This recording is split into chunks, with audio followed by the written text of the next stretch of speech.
Hello friends, MEd Ranjan academy में आपका स्वागत है। आज हम लोग एमएड एंट्रांस का पीवाईक्यू का प्रैक्टिस करेंगे।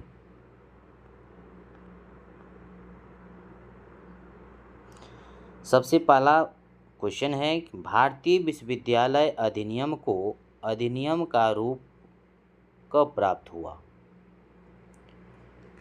तो बोलेंगे 22 अगस्त 1994 को ये प्राप्त हुआ था। भारत के भाग निर्माण उसकी कक्षाओं में हो रहा है, यह कथन किसका है? भारत के भाग का निर्माण उसकी कक्षाओं में हो रहा है, यह कथन किसका है? तो यह कथन शिक्षा आयोग का है। अगला क्वेश्चन है, कोठारी आयोग का कार्यकाल कितना था? कोठारी आयोग का कार्यकाल कितना होता है, कब से कब तक? तो इसका कार्यकाल 1964 से 66 था। अगला क्वेश्चन है, किस आयोग ने कक्षा 11 तक उच्चतर माध्यमिक शिक्षा तथा विश्वविद्यालयों में 3 वर्षीय डिग्री कोर्स को सिफारिश की थी? तो यह कोर्स का सिफारिश की थी शिक्षा आयोग, माध्यमिक शिक्षा आयोग 1953, ये नहीं था। विश्वविद्यालय शिक्षा आयोग 1948, ये भी नहीं था। शिक्षा आयोग द्वारा 64 से 66 ईस्वी में किया गया था। उसका राइट आंसर सी होगा। क्वेश्चन नंबर 5 है, सिम यानी समीपवर्ती विद्यालय के प्रत्यय की सिफारिश की थी? समीपवर्ती विद्यालय के प्रत्यय की सिफारिश की थी, तो इसका कोठारी आयोग ने सिफारिश की थी। अब अगले क्वेश्चन है, शिक्षा और राष्ट्रीय विकास शीर्षक है।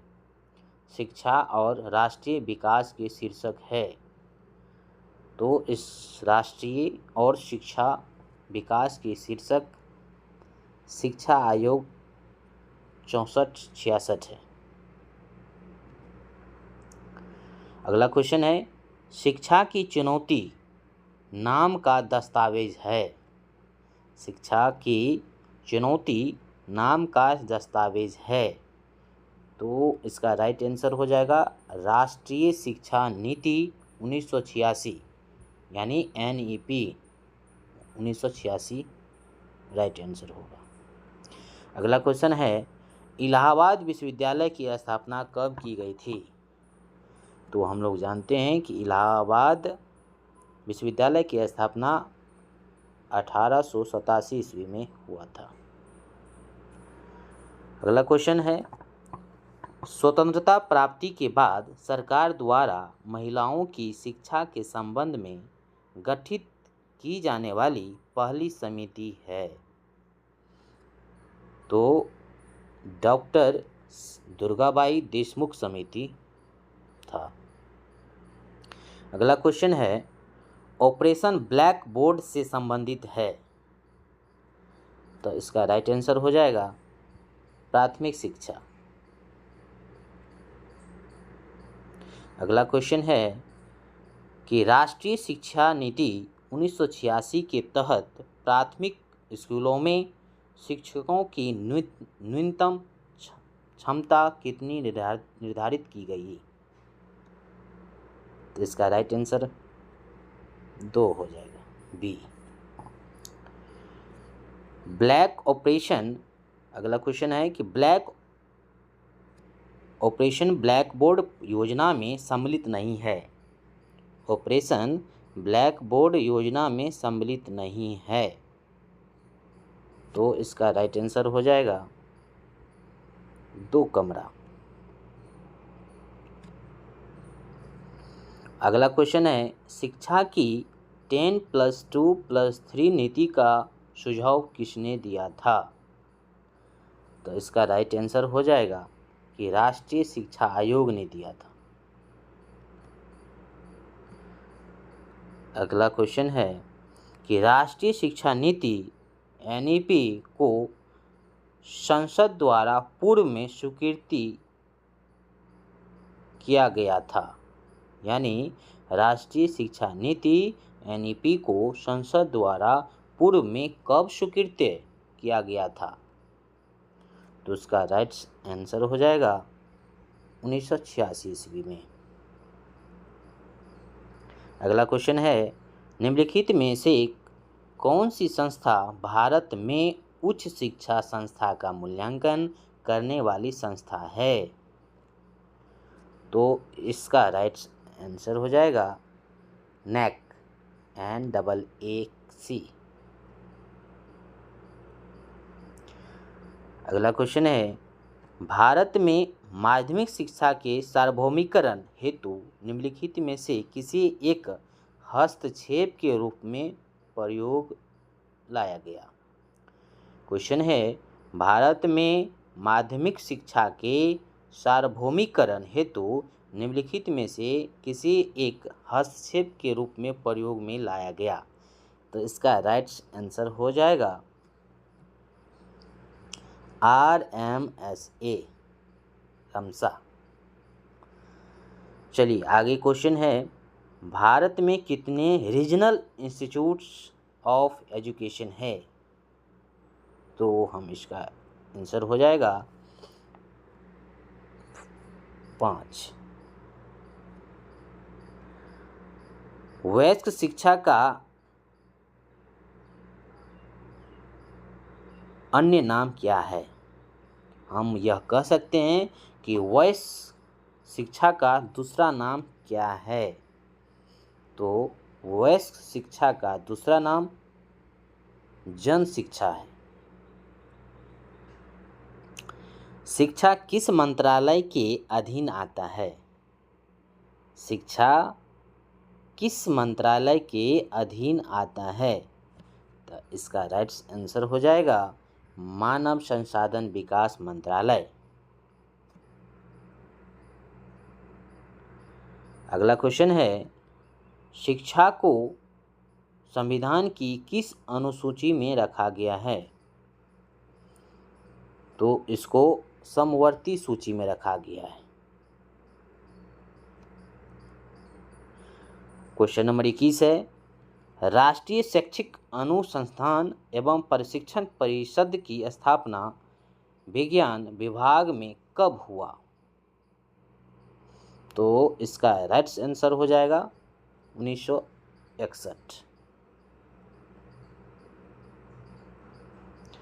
अगला क्वेश्चन है 22वां नंबर क्वेश्चन निम्नलिखित में से किस अनुच्छेद के तहत शिक्षा का अधिकार एक मूल अधिकार बन गया?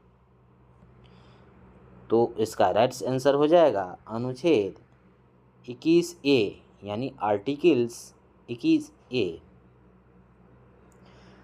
क्वेश्चन नंबर 23 है राधा कृष्णन आयोग वकालत करता है। राधा कृष्णन आयोग वकालत करता है। तो इसका राइट आंसर हो जाएगा बच्चों को धार्मिक शिक्षा दी जानी चाहिए। बच्चों को धार्मिक शिक्षा दी जानी चाहिए। क्वेश्चन नंबर 24 है निम्नलिखित में से किस संस्था का प्रमुख कार्य भारत में शिक्षा में योजना और प्रशासन के संबंध में है? तो इसका राइट आंसर हो जाएगा कोठारी आयोग ने।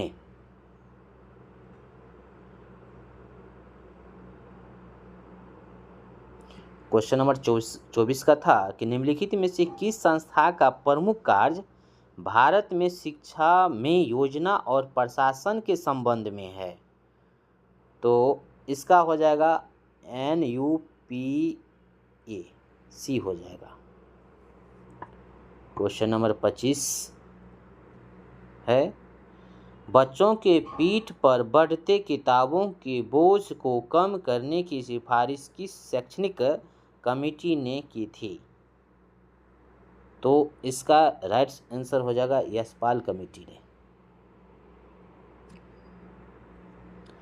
क्वेश्चन नंबर 26 है भारतीय संविधान की समवर्ती सूची में शिक्षा को कब सम्मिलित किया गया? तो इसका राइट आंसर हो जाएगा 1976 ईस्वी को। अगला क्वेश्चन है, भारतीय संविधान के निम्न में से किस अनुसूची का संबंध शिक्षा के अधिकार के चार्टर से है?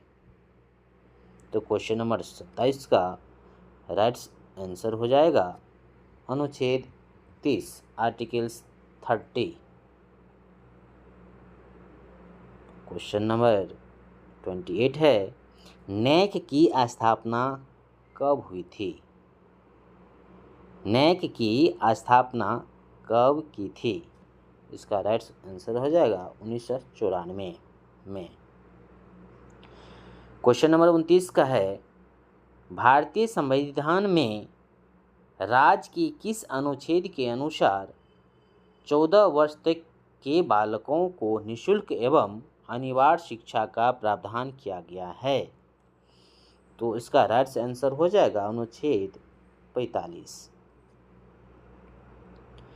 आगे का क्वेश्चन है 30, भारतीय संविधान के अनुसार सभी के लिए शिक्षा के अंतर्गत निःशुल्क एवं अनिवार्य शिक्षा के लिए आयु की सीमा कितना रखा गया है?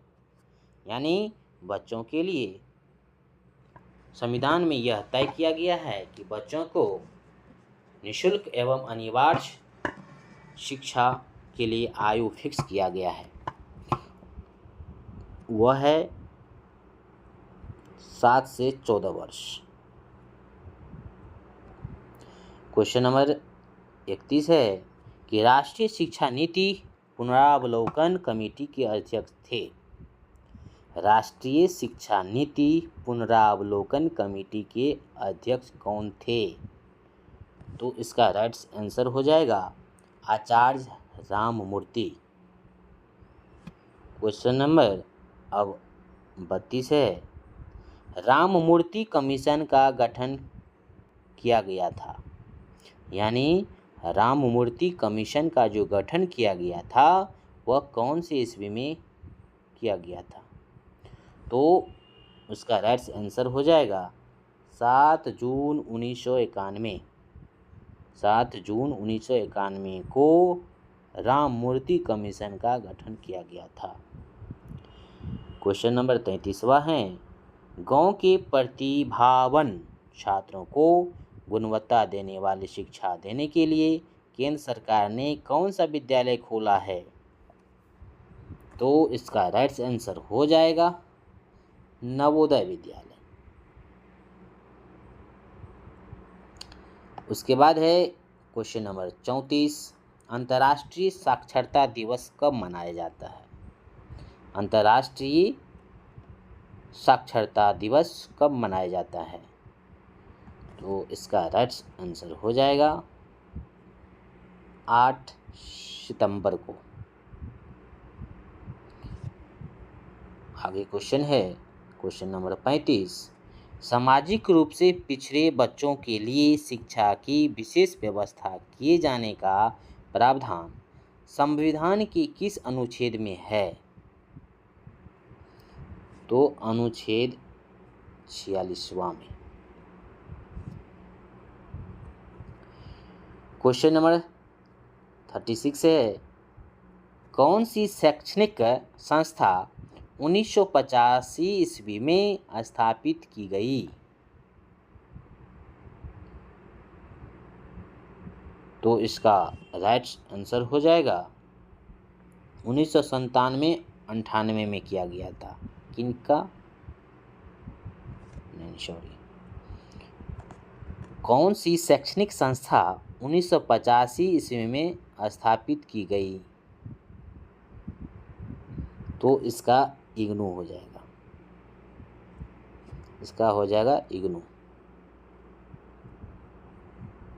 आगे क्वेश्चन है, ऑपरेशन ब्लैक बोर्ड कब शुरू किया गया था? ऑपरेशन ब्लैक बोर्ड कब शुरू किया गया था? तो इसका राइट आंसर हो जाएगा ये 1987-88 में शुरू किया गया था। आगे क्वेश्चन है 38। भारत में 6 से 14 वर्ष की उम्र के वाले बालकों की शिक्षा को मौलिक अधिकार का दर्जा किस संविधान संशोधन के जरिए दिया गया? भारत में 6 से 14 वर्ष उम्र वाले बालकों की शिक्षा को मौलिक अधिकार का दर्जा किस संविधान संशोधन के जरिए दिया गया? तो इसका राइट आंसर हो जाएगा 86वें। आगे क्वेश्चन है 39वां। विद्यालयी शिक्षा हेतु पाठ्यक्रम तैयार करने वाली भारत की सर्वोच्च शैक्षणिक संस्थान कौन है?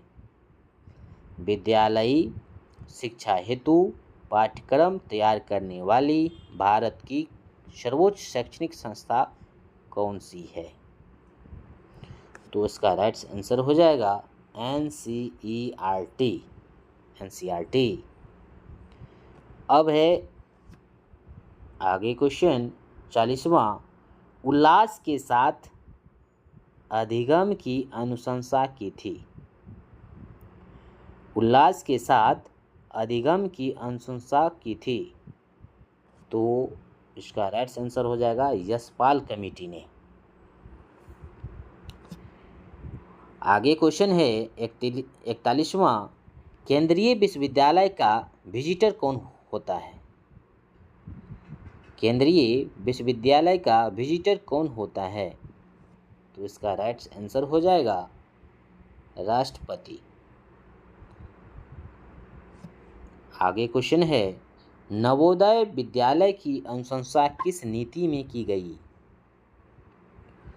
तो इसका राइट आंसर हो जाएगा 1986 की जो नीति थी उसी में इनका अनुशंसा किया गया है।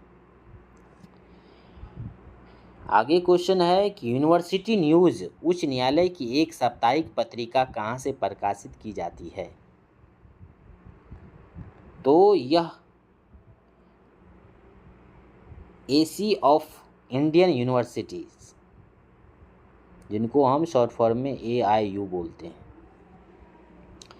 आगे क्वेश्चन है विश्वविद्यालय अनुदान आयोग UGC की स्थापना कब की गई? विश्वविद्यालय अनुदान आयोग UGC की स्थापना कब की गई?